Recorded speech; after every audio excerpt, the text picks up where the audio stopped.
Donald Trump stands with Japan, denounces North Korean aggression. Tokyo U.S. President Donald Trump on Monday refused to rule out eventual military action against North Korea and declared that the United States will not stand for Pyongyang menacing America or its allies.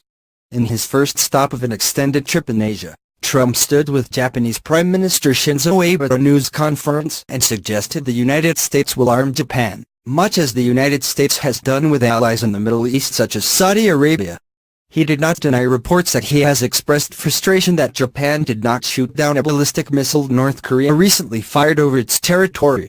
He will shoot them out of the sky when he completes the purchase of lots of additional military equipment from the United States, Trump said of Abe.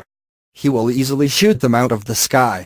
Japan, under its war-renouncing constitution, can shoot down a missile only when it is aimed at the country or if debris are falling onto its territory. Some hawkish members of Abe's Liberal Democratic Party say that it may be possible to shoot down a missile headed toward Guam in case it causes existential threat to the U.S. as Japan's ally, but experts say that is questionable. Trump's trip abroad comes amid dismal ratings among voters for the first-time president and questions about whether he can handle the nuclear standoff with North Korea. Standing in an Asian capital in range of North Korea's missiles, Trump defended his fiery language, declaring Pyongyang a threat to the civilized world. Some people say my rhetoric is very strong, but look what has happened with very weak rhetoric in the last 25 years, said Trump with Abe at the news conference.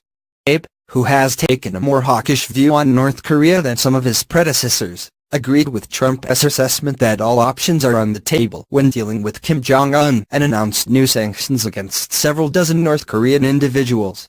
Japan is already seeking money to purchase upgraded SM-3 interceptors with greater accuracy and range, as well as other advanced missile defense systems such as land-based Aegis Ashore interceptors or the Terminal High Altitude Area Defense, or THAAD, a U.S. mobile anti-missile system installed in South Korea.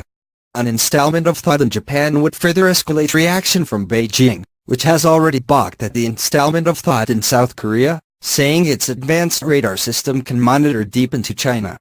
Trump and Abe have struck a strong friendship, forged in meetings, phone calls and on the golf course, a friendship that was on display at a Monday evening banquet that was the final event of Trump's visit. Abe called Trump his dear friend and hailed the benefits of what he called Gulf diplomacy. The two men on Monday also put the face on the threat posed by the North, earlier standing with anguished families of Japanese citizens snatched by Pyongyang's agents. Trump and First Lady Melania Trump stood with nearly 24 relatives, some of whom held photos of the missing.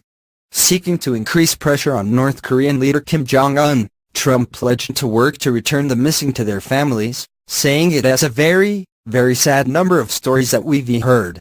North Korea has acknowledged apprehending 13 Japanese in the 1970s and 1980s, but claims they all died or have been released. But in Japan, where grieving relatives of the abducted have become a symbol of heartbreak on the scale of American POW families, the government insists many more were taken and that some may still be alive. Though Trump and Abe repeatedly touted their friendship, looming disagreements on trade could strain the friendship. Trump complained Monday that Japan had been winning for decades and rebuked the current relationship, saying the trade deals were not fair and not open.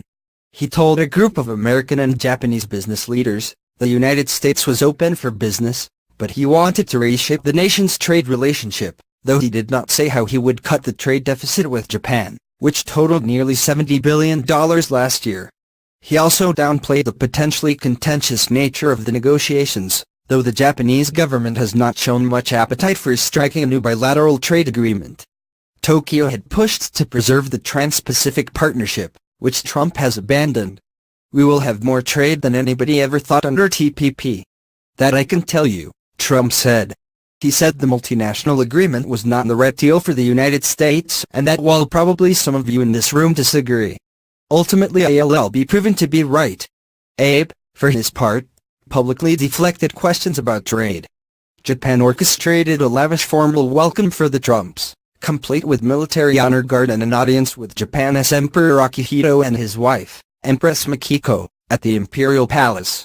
As part of the pageantry, Trump and Abe took part in a traditional feeding of koi in a pond Monday. At first, both leaders spooned out small amounts of feed into the pond below. Abe then lightly tossed the remainder of his box into the pond below, while Trump more theatrically dumped the rest of his box down to the fish.